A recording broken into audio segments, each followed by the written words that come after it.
love some George Strait. So we're just going to wait for a couple more people here to come in. Okay. And then we can go ahead and kind of start this thing going off. But cool. I can definitely welcome everybody who's out there already. Thank you for joining us a little bit early and getting ready for our amazing tasting that we're going to do here with Adam and the Skinner Vineyards folks. So yeah, I think we have about 90 something people that are signed up for this. It's huge. It's the biggest one we've done so far. Awesome. Yeah. So obviously we're not gonna be able to wait for everybody, but we'll get this started here in a second. I did want to point out a couple of things to everybody out there, just a couple of housekeeping things about how we're going to do this, and then we'll kind of start this show off. But I see some people out there have their hand raised already. Bill Turner and Robert, Sally, you guys got your hands raised. We are just going to keep our comments right now. We want you guys to interact with us through the chat system, so you can put your questions and comments to Adam and I in the chat. And if you would like everybody to be able to read your chat, what you'll want to do is go to the bottom of the Zoom webinar chat section on your Zoom and change it from all panelists. There's a little blue box next to 2.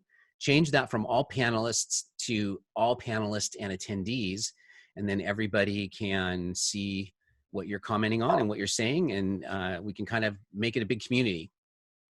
Fair enough. And then we'll also get to how to raise hands here in a little bit. Basically, if you look down at the bottom of your screen, you'll see there's a little button that says raise hand.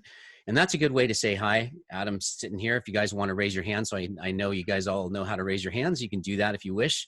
But that's how we can allow you to speak later on. If you would like to speak and say something to Adam or I, that'd be great. But otherwise, that's what the little hand is there. And I think, Adam, that's all the housekeeping we've got right now. It looks like Great. Everyone's finding their hands. Perfect. Okay. So since everyone is found their hands and they're raising them, they're saying hi, Adam. So we should probably I don't know anything about Zoom, so that's okay. I'll make sure we get this taken care of here. But I should probably introduce myself before we get too far along. My name is Russ Reyes, and I want to welcome everybody to the Skinner Virtual Tasting Room Series. This is about the 5th one in the series that we have done here at Kilt&Cork, and really excited to have Skinner here. Again, my name is Russ Reyes, and if you would love, I would love you to follow me on Facebook and Instagram if you would like to keep up on all this cool things that we're doing and talking to amazing people like Adam. And Adam is the winemaker, and he's our guest and speaker for Skinner Vineyards. He's going to guide us through this amazing tasting we're going to do, but he is the winemaker out at Skinner Vineyards, and he's going to tell us a little bit about himself, and he's going to tell us a lot about the wines and a lot about the actual Skinner Vineyards and the winery and how everything works and all that kind of cool stuff. Isn't that right, Adam? We're just going to get into everything Skinner. So I wanted to just thank the Skinner family for allowing me to host this and bring you guys on, and we've got a lot of cool stuff to share. How you doing tonight, Adam? I'm doing well.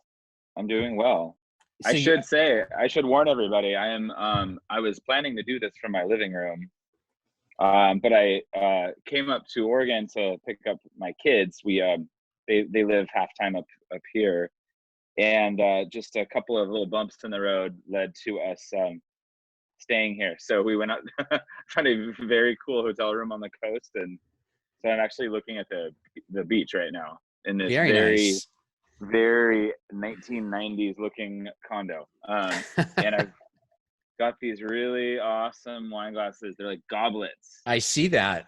Hey, well, we'll make do for sure. We will definitely make do. Yeah, I'm feeling pretty good. But I will also warn everybody that my kids are in the house. And so they were told to be good. They should be okay. But there may be an interruption or two along the way. No worries. I'm sure it's all going to be fine. So We just wanted to say hello. There's people from all over attending. Arnold, California. We've got Salinas, Oakland, Las Vegas, Rancho Murrieta. Hi from Wisconsin. Hi from Round Rock, Texas, San Jose, Chatsworth, California. There's some people from all over. Bill and Mary from Rome, New York. So welcome everybody. This is exciting to get people together to drink wine all together. And people are from all over the United States. I don't think it gets any better than this, Adam. It's awesome. It's really so exciting. There's a few more that we'll wait on. So while we're waiting, I think now's a good time to talk about the Skinner legacy and the Skinner property, kind of set the stage for what we're going to be going through here with our GSM deconstruction. But start by let's talk about the Skinners. Sure. And how they kind of came to be. It's in the winemaking world. Pretty cool story. It's you know, it can be as long or as short as you want it to be, and I'll do my best to sum up because I can be a little bit gregarious at times. Yeah, and I can backfill wherever too if we miss something. We'll come back to it. We're going to kind of tell their story the whole time, but I thought we could start with like all the way back. Yeah, well, back. Yeah, let's start in the gold rush. Yeah, so basically the Skinner family were Scottish immigrants that came over like pretty much every other any other immigrant family from the old world came into the East Coast of Massachusetts, I believe, in the 1840s, and then when the gold rush rumblings started circulating the country, they made their way out to California and ended up near Coloma. Which is where the Marshall site is, and really where all that gold rush history is centralized. And then James Skinner Sr., with his wife and kids, I think he had one son. They actually ended up doing really well during the gold rush. A lot of miners went bust. Actually, a lot of the people that made money during the gold rush were people in supply. Right. People who were making, making things for gold miners. So they made the money. Actually they made the money. But actually, James Skinner Sr. did really very well, and ended up using that money to buy land and started a ranch. And in an unincorporated township called Rescue, which is still in El Dorado County, kind of down near Placerville. Yeah, it's right. It's my backyard. I live right next to it.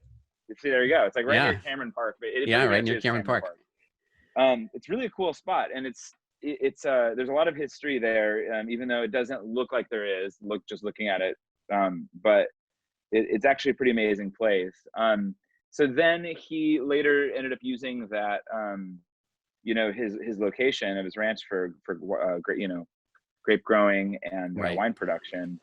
And so 1861 marks the beginning of James Skinner starting his winery, which was one of the earlier wineries in California, and eventually became one of the largest wineries in California during that era. And so it was originally called J. Skinner Native Wines and Brandy, and he made wine and brandy. And so that's what he did, and he did that for a good long while into the 20th century.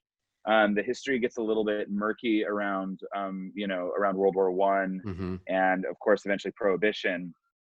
So we don't know a whole lot about what happened to it after that.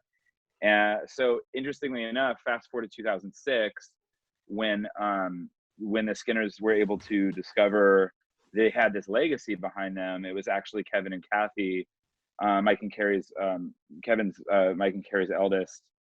son. They actually discovered this little spot in Rescue that was called Skinner Corner. The Skinner Corner, exactly. Yeah. And it just opened Pandora's box, and they discovered that this was like their great. I never do the right amount of greats. Yeah, how many greats? But we have them up on screen right now. They're a lovely looking family there. They look happy. Yeah. Well, people were told not to smile back then. So on their behalf, they were probably very happy people. I mean, they owned a winery and a brandy distillery, but they, I don't know, people were told not to smile back then. I think it was because it didn't take a really long time to actually capture the photo. So if they moved, it would blur or something. Yeah. I don't know. The people also back then took pictures with like their deceased like relatives and stuff I like know that. that Like, was so kind of weird really and creepy, bizarre, but yeah. weird era. Anyway, so they once they discovered their legacy, Mike and Carrie became really, I think, really passionate about it. They were already wine drinkers, and they already had their own lives going in their respective businesses, Hmm. and just decided that they wanted to honor that legacy and kind of get it back up and running. So they did. They ended up buying that some historic property, the original cellar for one, and rescue, or it's actually kind of technically, I guess, in Cameron Park now, but that Yeah, cellar is still there and we own it. And we the have a picture of vineyard, that. oh We have a cool. Yeah, I have a picture of that cellar, and we have a lot of pictures to share. But yeah, so there's the original Yeah, cellar there. there you go. Yeah. Pretty cool. So we just really are, here we are today. Well, I mean, there's all kinds of things to say about what they did, but they ended up acquiring a little bit of land and a little piece of vineyard, and Hmm. then they decided to expand on the vineyard. And I think what started off as like kind of maybe a more of a sort of a legacy focused hobby, ended up becoming a very real dream for Mike and Carrie. And they're both really just passion driven people who care a lot about their heritage. And so I think that just really like led them to actually grow Skinner into what it is today, which is a commercial winery that is still in honoring that legacy, but also all about being like kind of a beacon in our region. El Dorado County is a very old wine growing region, but it's still very under the Hmm. radar in a lot of respects. And so Right.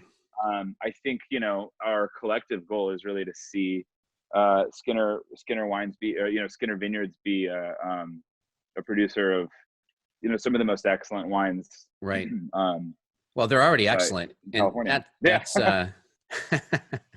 they're already excellent. That's thank the you. Skinner family we have up on screen right now. Actually, the greater Skinner family there. Everybody, big contrast between the family now and that family. So, but a lot Yeah. of legacy. Very cool that they have these images of their family that they Mhm. can share with us today.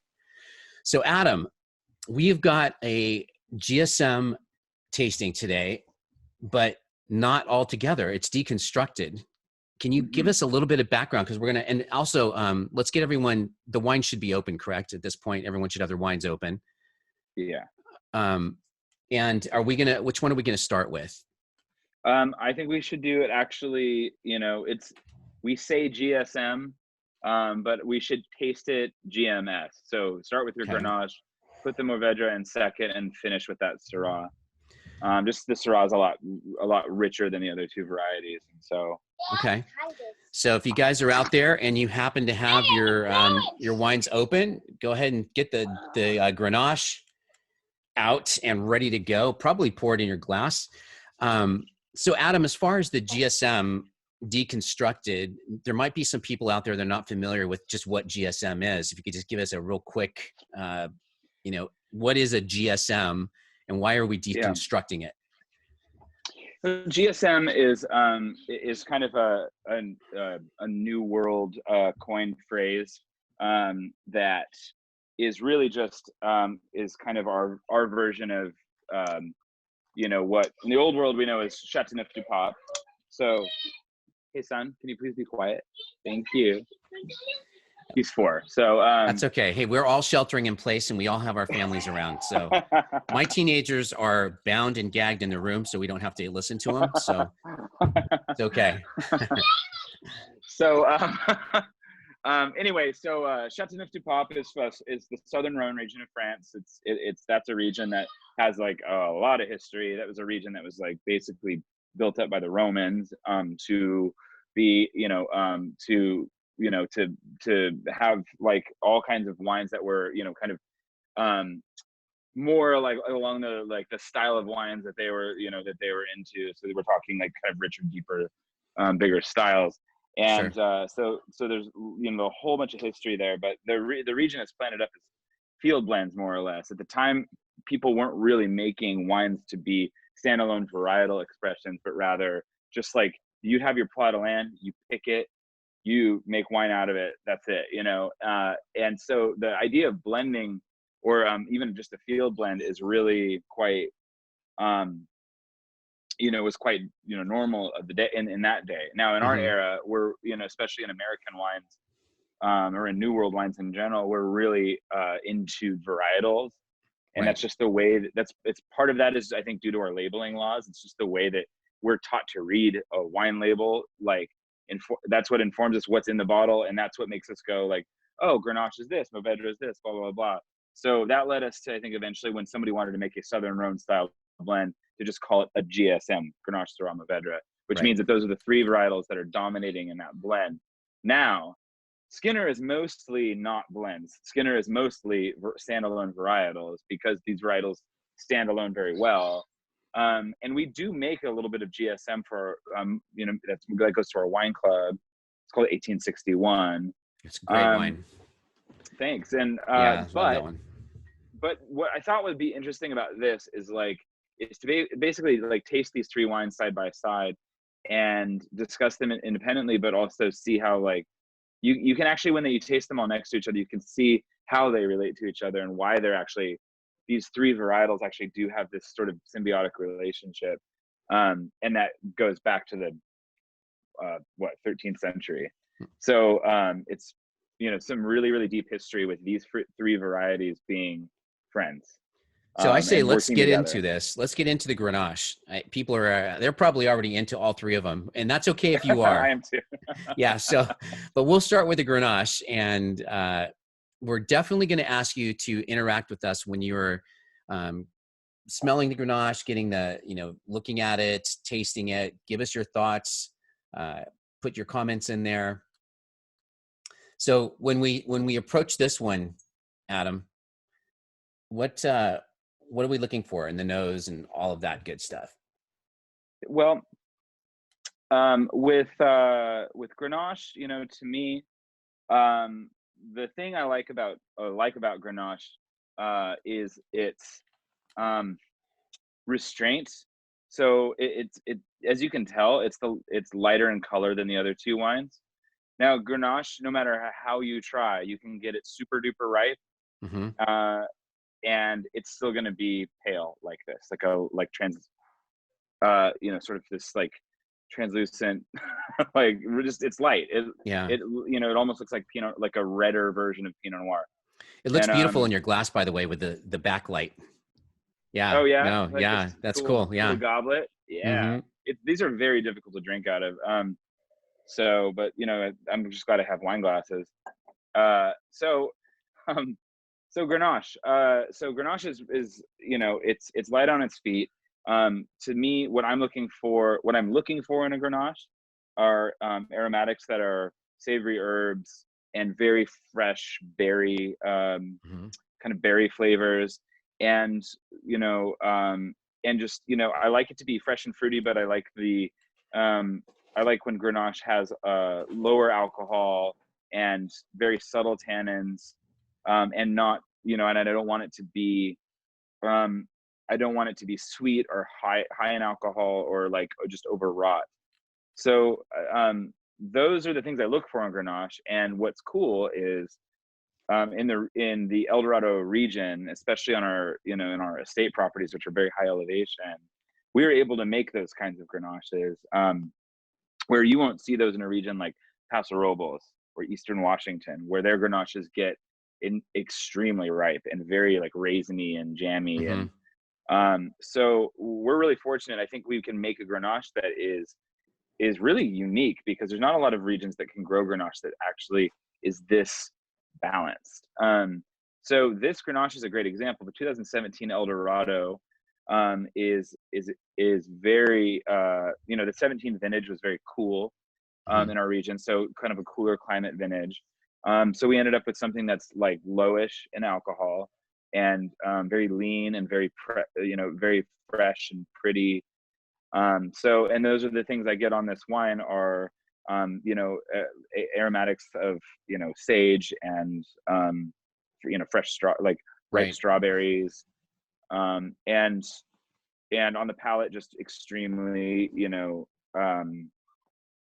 juicy, and generous, but not without being cloying or too persistent. Something that's meant to be a bit fresher. It's a really nice, elegant wine, this Grenache. And I imagine it would pair well with a lot of different foods. You've got some questions out there, Adam. For example, Great. Warren asked, how is this wine going to age, this Grenache? That's a great question. Grenache, like a lot of lighter bodied wines that are made really well, that are made with a lot of care, I should say, which these are.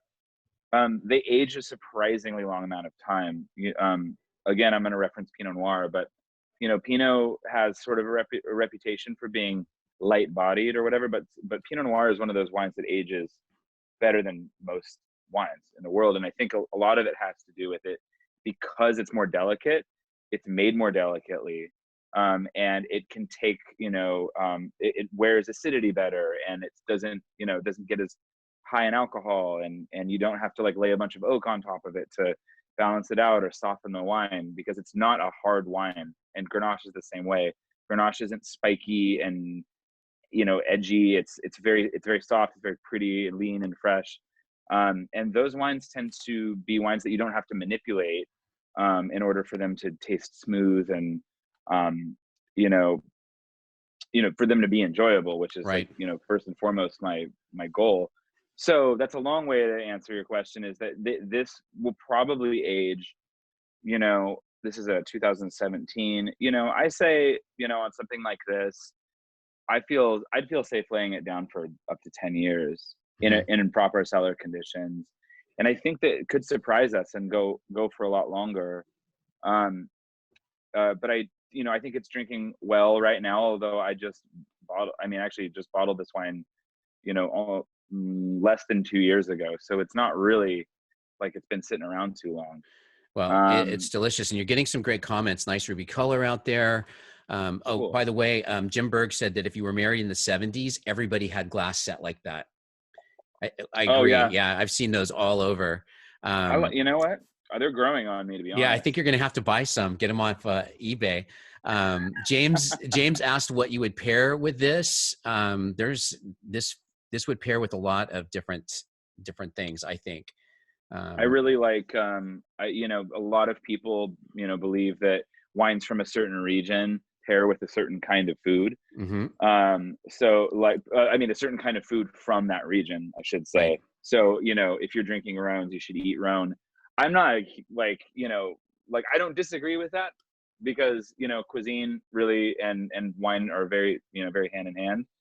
I will say that Grenache is one of those red wines that can do really well with fish, though. So if you have a really nice piece of salmon, trout, I like that. Trout, steelhead, it's great. It's light on its feet, so it really does do well with that. And it also holds up with a coq I would say vin? something coq vin would be good. Yeah, any sort of game bird, little game hens or whatever, stuff like that. Like kind of yeah, totally. I think they call them that. And but it's a great food wine, but I think it stands up better to lighter meats and food that has a lot of deep savory components to it, not anything too sweet, right, and not anything too vinegary, not like Asian food or anything like that, but okay, some nice fresh, actually it'd be great with Pacific Northwest cuisine, so I should really think about what I'm doing for dinner here. We want to definitely encourage you to tell us what you think of this wine. Give it some thumbs up. Tell us if you like it. And it's okay if you say, you know what, it's not my favorite. I like something a little bit bigger. It's all good. That's why we're tasting. So I will tell you, we're gonna have you guys ask questions. If you would like to ask a question by speaking to us, we'll get to those. You can raise your hand, and then you can ask either one of us a question. There is a good question on here, though. I kind of like this one. It says, what do you mean when you say that it's made with more care? What does that mean exactly? That is a great question. Well, what I mean is there are a number of ways that you can make wine. But the more common commercial way to do it is you bring your grapes in these large troughs or big bins, and you bring it in and you throw it and basically you dump it into a hopper that has an auger that, you know, basically drives the wine through a must pump, which is a pump that like sucks all the fruit and like just puts it down into a tank somewhere and mashes everything up together. There's no sorting, there's no messing around. It really beats the fruit up. I'm going to share some pictures of you at work, by the way, while you're talking. So like, oh, there you go. And like, you're working. So that is that's sort of an example of how more commercial wines are handled. They're just, they're kind of beat up, and it's just, and it's a necessary evil, because if you're a large winery, you can't afford to have all the labor that it takes. I mean, if you guys knew how many hours I put in at this place, like just during harvest, it's like, I bring people in, volunteers and stuff like that during harvest to come in and work with me and Seth, who's our assistant winemaker, and most of them don't have the backbone for it. They fade quick, and it's just, we do 12-hour days, 15-hour days, 7 days a week for like 2 months at least. Right. And it's just all just because we're obsessive about that care. And what that care looks like is every single cluster of grapes that gets picked from our vineyard gets touched by someone's hands, basically, meaning they're looking for flaws in the clusters. Everything is sorted. Every single berry pretty much that gets into the fermentation tank has been chosen for that fermentation. So like, that is a massive difference from just shoving it through. Right. And then everything, like, that's a great analog for everything else we do. From that point on, everything is hands-on. I know there is not a single barrel in the winery that I haven't tasted at least a few times, that I haven't analyzed, I haven't written notes about, that I haven't marked. I know everything about what's going on in our cellar backwards and forwards. And that's including like knowing some of its chemistry, just memorize because I obsess over it, and that's just how my brain works. That's one of the things that I don't know if you know this, but I think you do. I know a lot of winemakers, and I interact with a lot of different people, and you have that reputation for being very thorough and very detail oriented in your approach to your craft. And I think it shows, and just exactly what you're saying right now, and in your wines, and your cellar, your wines. That's like, I mean, it's seriously the biggest part of my job. And I know a lot of winemakers. I know a lot of winemakers, for one, and I have a great group of friends and colleagues and resources and stuff. There's a lot of people I trust, and there's a lot of people out there that I'm like, how do you get paid, man? Like, yeah, a lot of people sit around in their offices and they're just desk jockeys, and that's what they do. Right. And they like, and like, I know I drive Seth, our assistant, absolutely mental, because he is very focused. He's very focused on a lot of like kind of administrative stuff, like, right.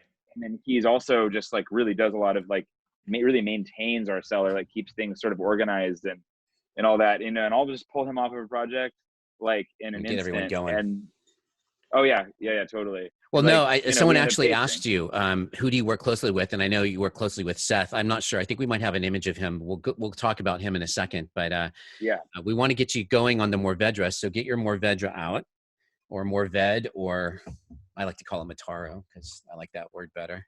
Mataro, yeah. So as you're pouring that in your glass, though, I do want to take a moment. Adam and I have a shout out we want to give somebody here. So we're going to take a moment, and we're going to wish Joe, I think it's McConnell. I hope it's McConnell. We're gonna wish Joe a happy birthday, because it is a special day for him, and his wife got this tasting for them and their friends to do along with Joe. And so, Joe, we want to raise a glass to you. If you're out there, raise a glass to Joe. You can say happy birthday to Joe in the comments. And you might be wondering, that's Joe and his family. So he's turning 60 today. He's a very young looking 60. So very active, likes to fly fish. I guess I got some information from him. He also played basketball in high school. And he worked on a caboose of a train. Too bad we can't ask him about that one. And then of course he likes to have fun and he likes to ride unicorns. So we cannot speak badly about a man who likes unicorns, because I've got a couple in my house too. So happy birthday, Joe. Happy birthday, Joe. Cheers. All right. Cheers. So we're going to be talking about some Mourvedre here. Yes. Mourvedre. Gotta make sure I get that in my glass. yeah. Got to do that.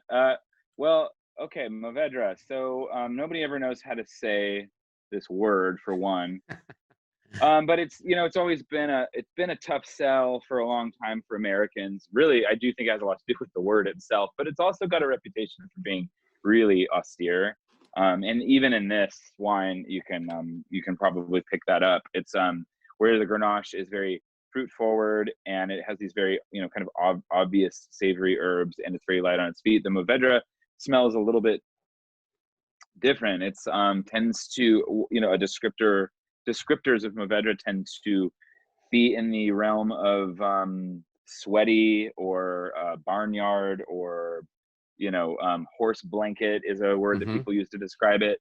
So which for me as a nerdy winemaker, I love those descriptors, because I don't think there are many things that you could say a wine smells or tastes like that will turn me off. Like I want to find turn those stones over. Yeah, exactly. Yeah, and Mourvedre does have this very undeniable characteristic. To me, It's Mourvedre like barnyard tends to smell. Yeah, yeah, exactly. I get that. So, yeah. And it's musty's normally, good. Yeah. Normally barnyard is a descriptor that we'll use to describe something that has Brettanomyces, which is actually a flaw, and something you see a lot more in old world wines than you see in new world wines. And it's just something that the old cellars in Europe just have to live with. A lot of the wineries in America don't have their cellars that are that old, and therefore not that dirty. And so if you have something like Brettanomyces in your wines in a winery in Sonoma, that wine's probably not going to be very good, because there's not a real history of making wines with Brettanomyces in them. Anyway, that is not what's going on here, though. This Mourvedre in particular, and a lot of the New World Mourvedres don't have Brettanomyces, and they still smell like that barnyardy thing. And I think it's just this combination. To me, it's musty, and I get the sweaty thing. I've even been known to describe Mourvedre as having almost like a kind of like at times, not this one, but so at times, especially like an aged one, they can almost have this body odor smell to them, where just which is sounds gross, but it's not. It's really not gross. It's really interesting. And sometimes has sort of Indian spice flavors. Occasionally I'll get something like cumin or coriander or whatever. So this wine in particular is very clean, very upright, high and tight version of Mourvedre. And you'll hear me say Mourvedre because it's just I'm being lazy, but also the French don't say the RE at the end, or they do, but it's like an afterthought, Yeah.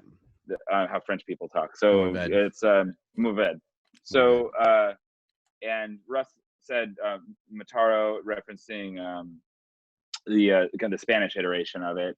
Mourvedre and Grenache both came from Spain originally.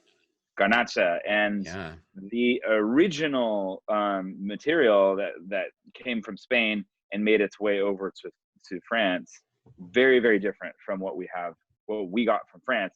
And then what Americans mess with is definitely more along the lines of the French stuff. We're working with French clones and all that.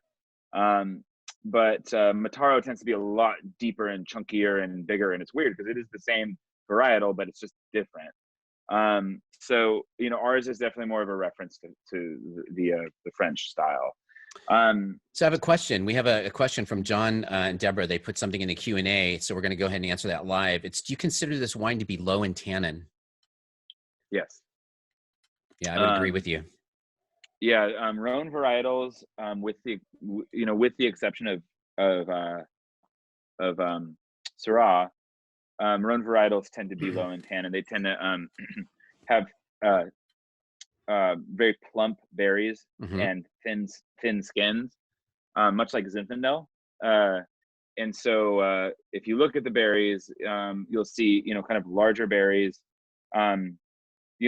like a Pinot Noir, which those wines tend to be kind of lighter, but also very tannic. The berries are like the size of they can be the size of like a green pea, or maybe as big as a marble, but that's about as big as they get. Whereas Grenache and Mourvedre, they're at like their smallest, they're about the size of a marble, and they can get bigger. And what that means is, with that paired with thinner skins, means they tend to be they have a higher juice to skin ratio in the fermentation, meaning there's more juice than there is skin, and the skin's where all those tannins live. So that's why you end up with lower tannins, because these fermentations end up being very juice heavy, and a lot less tannic material in the fermentation. So as far as the, because we're doing this because of the GSM, the Chateauneuf-du-Pape style Southern Rhone blends that are very popular here in the foothills, by the way. And you, like you said, you do have your version. There are other versions. So how big of a player? Because when you say GSM, the Grenache is like the star, right? Usually it's the Grenache based wine, but how important is the M part of that GSM? It's very important. The M is a smaller proportion, because traditionally, so the Mourvedre is traditionally the smallest proportion of like a Chateauneuf-du-Pape, and we just sort of model that here. Well, not just here, and in Australia and pretty much everywhere. Everyone's considered New World models that. And there's not really a good reason for it from a stylistic standpoint that I can see. But I like that throwback to the history. Like the reason it's done historically is because Mourvedre is, of those three, which are the most widely planted varietals in the Southern Rhone, Mourvedre is the smallest percentage. So like in any given plot of land, like you're gonna find a couple of rows of Mourvedre, 10 rows of Syrah, and 30 rows of Grenache, and that is your blend. It's sort of, that's the old world. It's decided for you. It's whatever your family inherited. That's your family plot. And so Mourvedre ends up just sort of being the smaller proportion. Right. But from a stylistic standpoint, what I like about it in the background is that you still are able to get those very bizarre aromatics that we were talking about.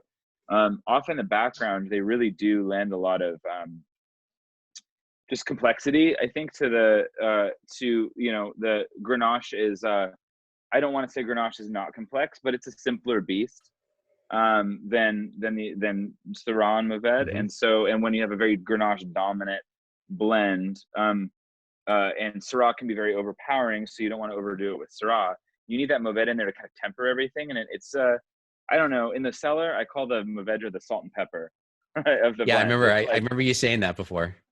Yeah, that's pretty cool. I like it for that, and it's actually, it has a lot more depth to it than Grenache does on the palate. So, because even though it smells it has kind of some funky aromatics on the palate, it's really juicy and lush and deep, and it has very, very long finish, and it's very palate coating, very viscous, and so I think it plays a really nice role in the background. And if you bring it more to the foreground, the funkiness of Mourvedre really kind of battles with the purity of Grenache. Okay, so hold that thought, because we have a question that actually relates to that exact same thing.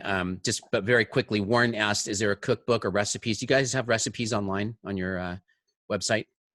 I would check there first, but you got people asking for that, and they love your cassoulet recipe, by the way. Cool. That was a good one. So, okay, Stephanie said that you don't. So there's an opportunity for you, Skinner family, put together a cookbook to pair with your amazing wines. Okay, so it would be mostly tacos if you ask me and Seth. So. Yeah, well, tacos go with all wines, in my opinion. The taco cookbook, yeah, absolutely. We got two questions. I think this one's a real quick answer, but someone asked that they've seen many producers in this area feature single varietals and heard that it's driven by selling to blend or to export. They just wanted to know, does Skinner provide grapes to other labels as well? Do you sell your fruit as well? We do, and we have. They're people that, you know, we wouldn't work with if we didn't love the people behind them. We sell a little bit of Mourvedre to our friend Hardy Wallace, who does the Dirty and Rowdy label. Yeah, Dirty and Rowdy there. Out there in Sonoma. And Hardy's a great guy, and like I would I love working with him, and he makes very different style of wine from what we do. He's what you call a natural winemaker. So right. He's very, very minimalistic in his winemaking approach and makes extremely compelling wines. He's a genius at marketing, and he is like one of my favorite people on the planet. So that's really cool. And we've also worked with Helen Keplinger, who does the Keplinger wines. She's a consultant out in Napa, and she's really great. Yeah, no, those are two amazing labels that you guys work with. So kudos. Yeah. So Megan asked, back to that heavy Mourvedre question, how would you compare those M Light blends to other GSM blends like the Tablas Creek out of Paso, where they're very heavy on the Mourvedre, 44% up to 70%? I think just different style. It's different style, but it's also a very different region. And Paso, Tablas Creek, to be honest, Tablas is like kind of my inspiration when I am looking at a lot of the things that we're doing at Skinner. I see Tablas Creek as sort of a goal in reputation and just in general vibe and in wine quality, of course. I would say you guys have a lot of, I think you have a lot of that already. We do. Wine quality is amazing. Your reputation is outstanding. It's a great program. Yeah, we do. I think it's just, but I think we're still in early stages of our journey. Even though Skinner goes back really, really long ways. Since Mike and Carrie, basically restarted the brand, 15 years ago or whatever. We're really just, it feels like we're still in the kind of the beginning stages. And so, I'm the kind of person I never want to feel like I am like sitting there going, okay, I've arrived, I'm there, I'm done, or whatever. I'm always in pursuit of like trying to figure out a better way to do something, or I never want to, like, I want every year of my life to be able to say I'm making the best wines I've ever made. And, I don't want to ever stop, progressing in that way. And to answer that question, Paso is so different from where we're at. It's one of those examples of Grenache in that region can be very good, but it gets very ripe. So it needs material, I think, that can kind of balance it out. Mourvedre wears alcohol a lot better than Grenache. And I think Mourvedre might be kind of the perfect thing to sort of temper a GSM or a Rhone style red blend in a region like Paso, where the Grenache, I think, can get a little bit boozy. You have something that's got more funky, kind of savory aromatics and a different flavor profile to kind of bring that Grenache back to earth. I'm going to get everyone getting their Syrah out and get that in your glass, since we're going to be talking about the bigger wine here. So as you're pouring your wine in your glass, and I know that everyone's got a full glass of wine, we do have another announcement, Adam, that we need to talk about real quick here, and give a shout out to Dan and Kim Coos, because it's their 30-year anniversary. Look at that couple right there. Look at how sweet they are. That's so cool. Congratulations, you guys. And thank you very much for spending your anniversary with us here and with the Skinners and with everyone else out there. So if you could drop these two a very, very hearty, happy anniversary to you two. Thank you very much for sharing that with us tonight. That's very cool. So cheers. Cheers to you guys. And here's to another 30 more. Yeah. I think doing things like this, a date night, we can't really do much now that we're kind of stuck inside. And I love these virtual tastings, Adam. It gives everyone an opportunity to kind of I mean, this is the first time I've wore a coat in, I don't even know how Yeah, long, you years, look man. all dapper. I know. Yeah. Well, I'm wearing sweats underneath, but hey, I got the coat Okay. and the shirt on. Yeah. Yeah. So, but this is fun. And I really appreciate you guys sharing your special events with us. And I know the Skinners do too. So thank you for that. I am going to pour this Syrah. Wow. What a difference in color already. Just looking at Yeah. that compared to that. So, The with, the two, the and with, GSM and the Grenache and the Syrah. and that's like, to answer that, to kind of go back to that question from earlier about tannins, Syrah, is a little bit of a different animal. Syrah does have kind of thicker skins and, tends to be a little bit more hardy and can, again, not huge tannins in a Syrah, but, does definitely, it does Syrah has very black skins and, very white juice. And so you end up with this, kind of copigmentation that happens, in your fermentations. And so Syrah can be very dark. It's rare that you'll see a Syrah that's on the redder, side of the spectrum. It tends to be more purple black. So what are you guys getting out there when you get the Syrah in your glass? What are you getting in the nose? Like you said, the color is just, I mean, it reminds me of a petite Syrah. It's so dark. Yeah. Yeah. It's nice and dark. The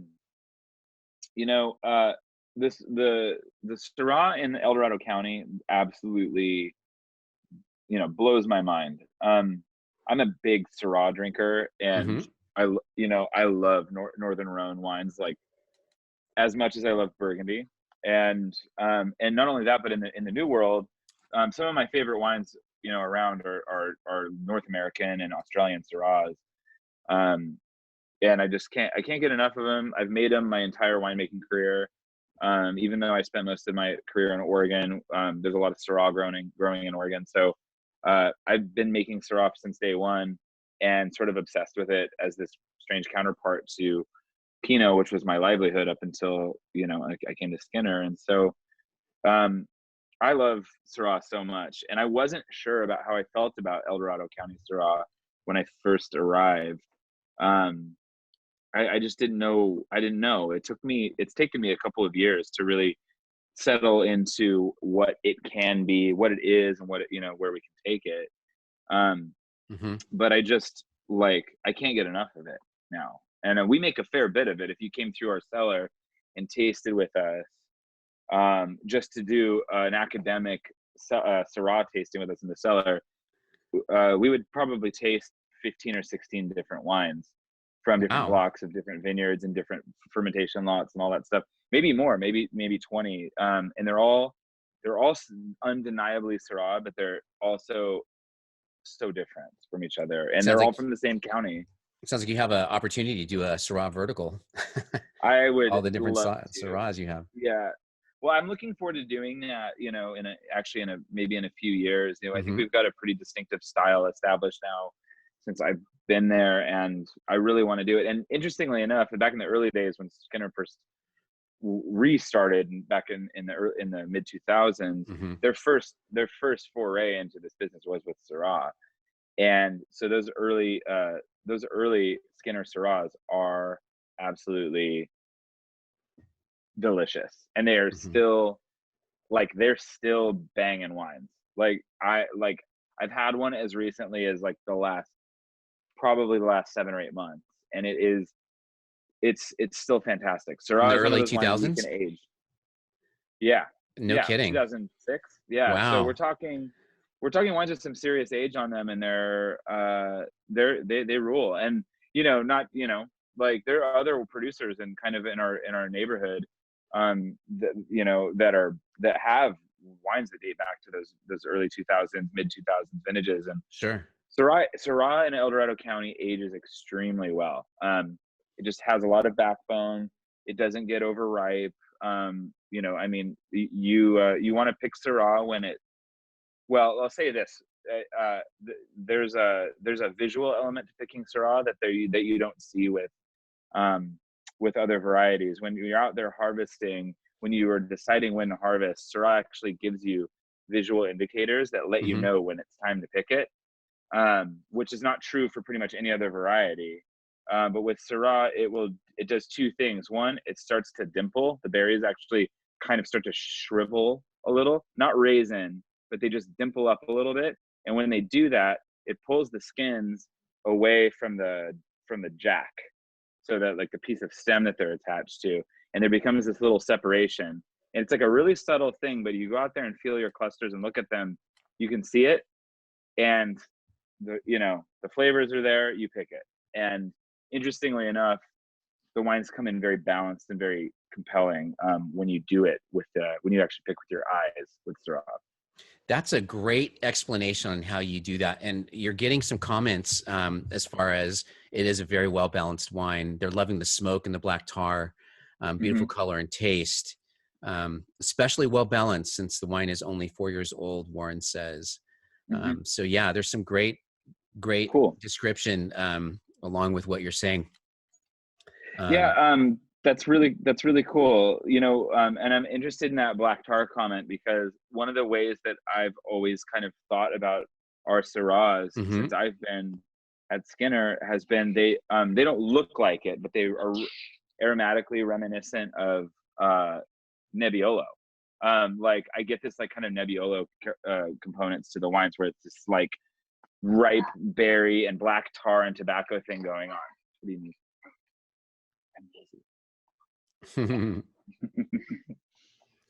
Yeah, it's some people are going to be checking out here in a few, and as always, you're welcome to come and go. We're glad that you were here with us. Janice Darby, looks like her and her husband are taking off. So they are on the East Coast, it looks like. So they're going to go eat some dinner, which is cool.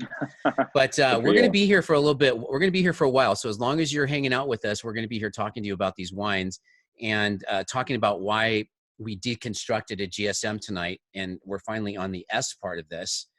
So if someone was going to do an experiment right now in their living room and they were going to blend their own GSM with these three wines that we have open, how would you start them? What would you say? A little bit of Grenache, splash of Mourvedre, equal amounts of Syrah. How would you do that?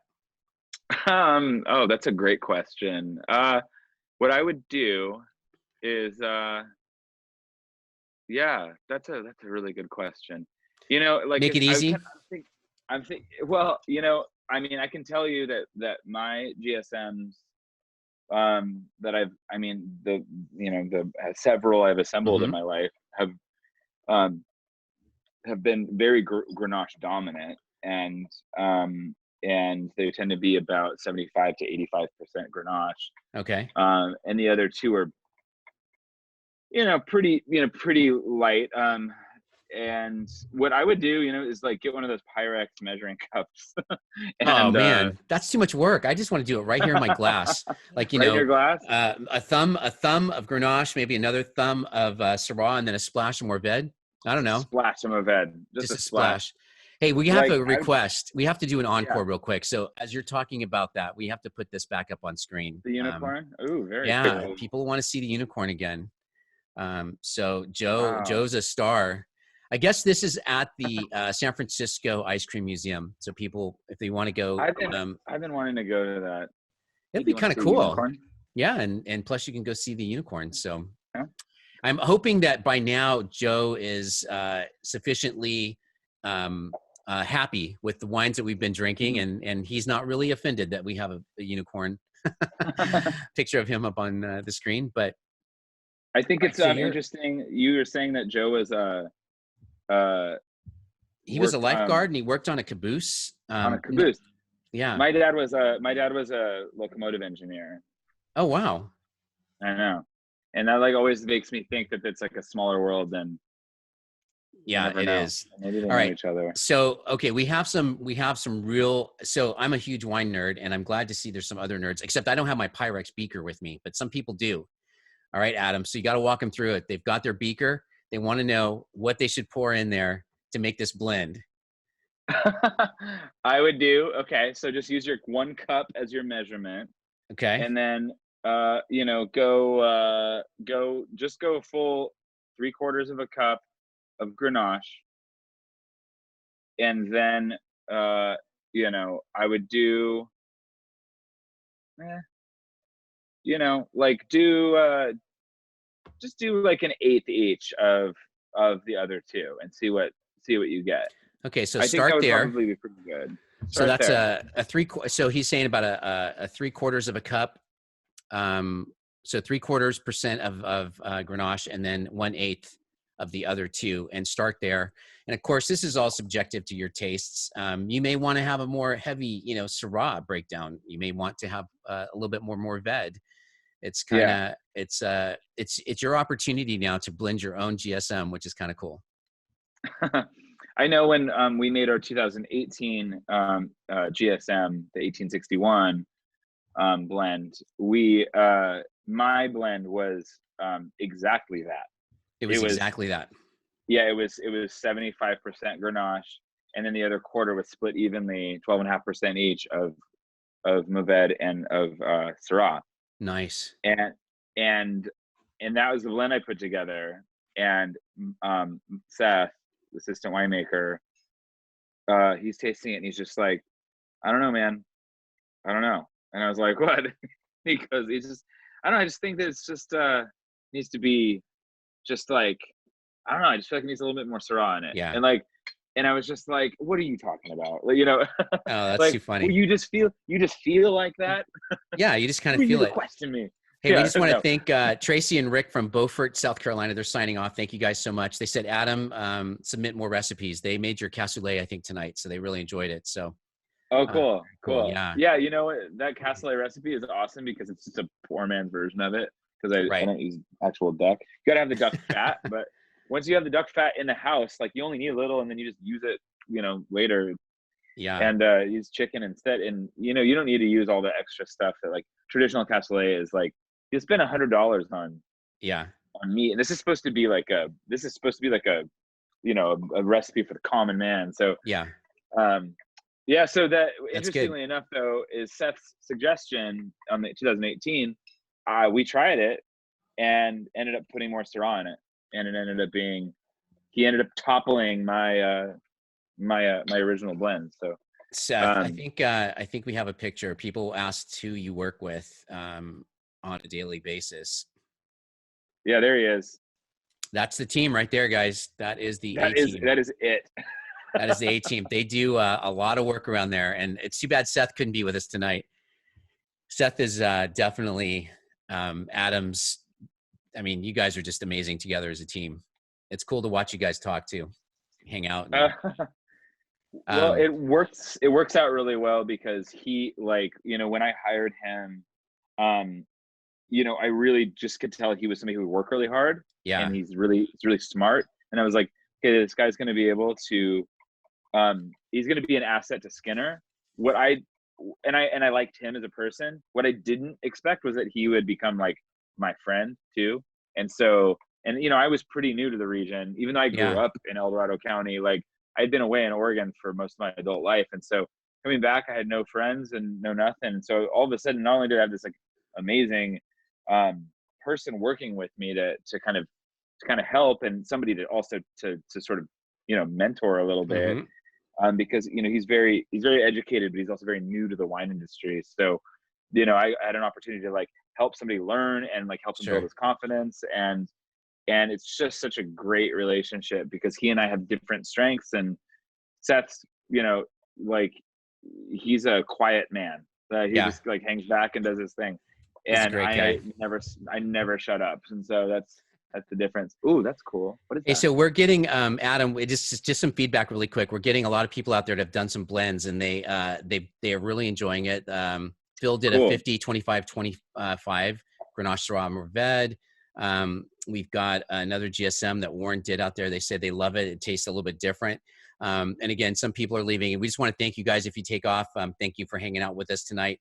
We're going to go ahead and put this up there. It looks like John and Peggy have their hand up. If you want to ask Adam or myself a question, put your hand up and we're going to get you up here so you can talk to us. So John and Peggy, are you there? Hello? Hello? Not sure if they're... I think that That's the Italian and somebody that raised their hand. Oh, okay. Well, thank you for coming and joining us tonight, John and Peggy. Comment that Kim and Dan, who are having their anniversary, they forwarded the invitation to us, and they provided the 3 bottles of wine and the cassoulet. Wow. So, yes. All right. We are good friends, and we're just virtually doing this, and can't thank you enough. This is awesome. Yeah, we're enjoying the descriptions and all of the wines and now the GSM. So thank you very much for your knowledgeable explanation and for the chance to do this from home. Well, thank you guys. Thank you for joining. That's very cool. Thanks for being here. It's yeah, really cool. That's why we're doing it. We want to get people together and learn some things. I mean, heck, what else are we going to be doing on a Saturday night? This is, I mean, I would, even if we were free to go other places, I think for me, this is really enjoyable. This is a really fun time. All right, we've got Nancy. Aside from talking to you guys, like, this is what I would be doing on a Saturday night. Exactly. So, all right, Nancy Cuneo, can you hear us? Let's see. I'm not sure if she can hear us. She might still have her mic muted. But if you'd like to talk, there you are. I'm here. Can you hear me? I'm sorry. That's okay. Hi, my name is Nancy. I work at a winery in Sonoma County in Russian River. We do about 12 different Pinots, and I know Adam loves Pinot, but I love Skinner. I was a wine club member for a few years out there, and I was so excited to be get the invitation to come in here today. And I just want to say this is very well done. Yeah, Russ, you have been awesome, and Adam, thank you. You have a great personality, and I've been hearing all these different things about how should we, because we're going to be doing them, the virtuals as well, through Motion Vineyards, which is where I work, and I think this is a great example. If we could replicate anything like you did, the wines are awesome, the descriptions are awesome. We're just having fun. I Corvined them all week. I was kind of tasting. Oh, that's great. I couldn't wait. So, but we opened them tonight, and I opened a Motion Grenache. We only make about 100 cases or less than that of Grenache, but my friend Nicole and I, we've been having a great time, and I just want to thank you. I don't really have a question. We really appreciate the feedback. Thank you so much. I mean, this is kind of a new medium for a lot of people, and I'd like to think that the way we're presenting it is fun and entertaining, and I hope that's the case. And I really appreciate the feedback, Nancy. Thank you so much. My pleasure. Thank you. All right. Yeah. Cheers. Cheers. Definitely. Yeah. Thank you. Well, thank you. Yeah. So if anyone else out there has any comments or questions, we'd love to hear from you. So Adam, I think the pairing or the actual blending part of it, I don't know if that was expected or not, but that seems to be a hit. People are really liking that. That they can blend these 3 up and make their own blend. Well, before I was at Skinner, I was a consulting winemaker, and I worked on a number of projects, and a large part of my job was actually taking many components and putting them together, and with my clients. So I would sit down with whoever that was and go, okay, well, we have this, and this, and this. We might have 10 things, 5 things, 20 things, who knows? And we go through and taste it. And, for me, it was my work. And so I was kind of like, all right, well, let's just do this. I was really like clinical about it. But for my clients, it was always the thing that they loved the most. Was like putting that blend together was the biggest thing ever. And I was thinking about it actually last year. And this year we're gonna actually do something with the Skinner family, definitely with Carrie and Mike, where we're actually gonna, I'm kind of used to just like putting my blends together and everyone's happy with them, and that's it. But this year we're actually gonna bring Mike and Carrie into the blending room. Oh, wow. And yeah, we're gonna. And they know that, right? Mike and Carrie aren't being surprised right now there, because I know they're watching. So they're like, oh yeah, they're going to be in the blending room.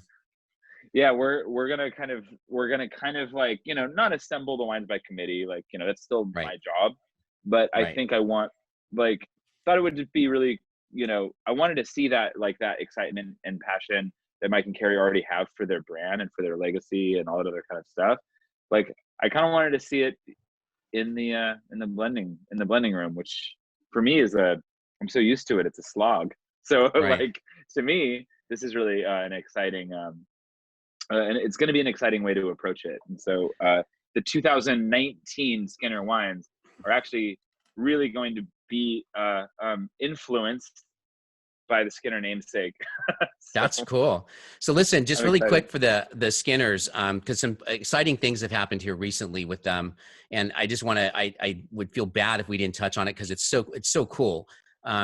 So they just recently acquired the Wing Ranch, which is adjacent to their current property out here in Rescue, correct? The Red Barn.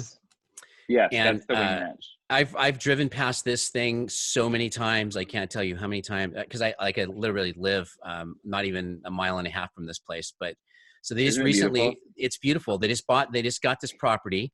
It used to belong to their ancestors, to James.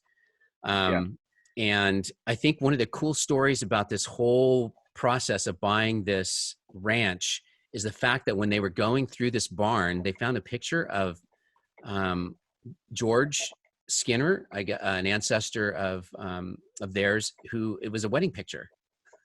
Oh wow, that's so cool. Back from the really the cool. 1800s. Yeah. So also the Skinners have horses. Do you ride, Adam? No, I don't. You should. My kids do. My kids do. Yeah.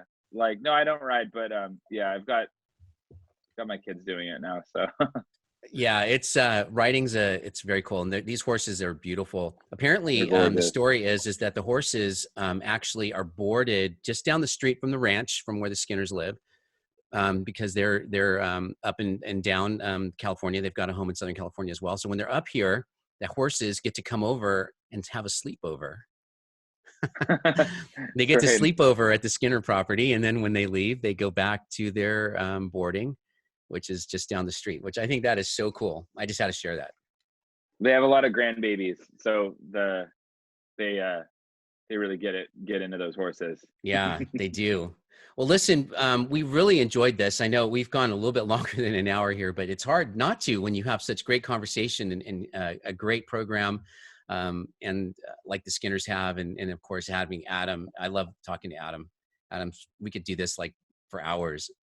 But I just want to open it up. If you have any more questions or comments out there, we'd love to hear them before we sign off here. Adam, there was one unanswered question, which maybe you could touch on really briefly here. But what's your oak program? I know that's a diverse question because it differs, but just in general, what's your oak program? Yeah, we make so many varietals that's a little bit difficult to answer. But I would say the most basic answer would be about 30% new French oak. It's all French. Nothing American, nothing Hungarian. So all French oak. I have a very, very specific program. And it's basically a Pinot Noir program. But I think those styles of barrels and that percentage really works well with the Rhones and with Excellent. whites. We have a question. I don't know if you can answer this, but I'm curious as well, because in my opinion, there's not enough distilleries up here. But when's the brandy going to be available? I don't know. It's going to be a while. When's the brandy coming? It's going to be a while on that brandy. I check in. Seth and I were just down there a couple weeks ago. We check in on that brandy like a couple times a year. It's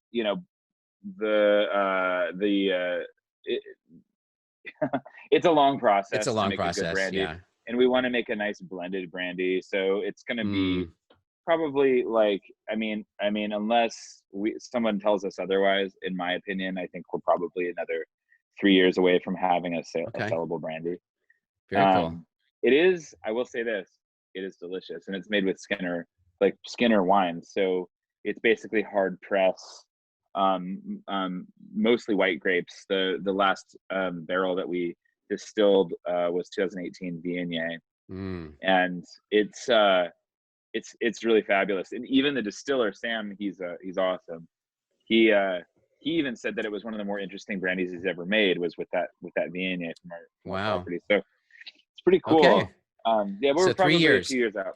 3 years. Yeah, I would say 3 years, folks, and then we're going to have some Skinner brandy, which is very cool. Well, listen, we have really enjoyed this time with you guys. Please make sure that you go to Facebook and follow Skinner Vineyards on Facebook. And you guys are also on Instagram. They've got a really good social media program and all of their information and upcoming events. You've had some people ask for another tasting. So hopefully, if you're watching this, you guys will get another Skinner tasting, which I think they are going to do something coming up in the near future. So that's very cool. And then I would appreciate it if you follow me on Facebook and Instagram. It's at Kilt&Cork on both of those. And you'll find out what I'm up to, which is all kinds of stuff lately. But it's always fun, especially when I get to hang out with you guys. This has been a lot of fun, Adam. Yeah. This is a great, great job. Yeah, Wines thank you. Yeah, no, the wines are outstanding. And overall, so someone asked how many people were on this tonight. We had 85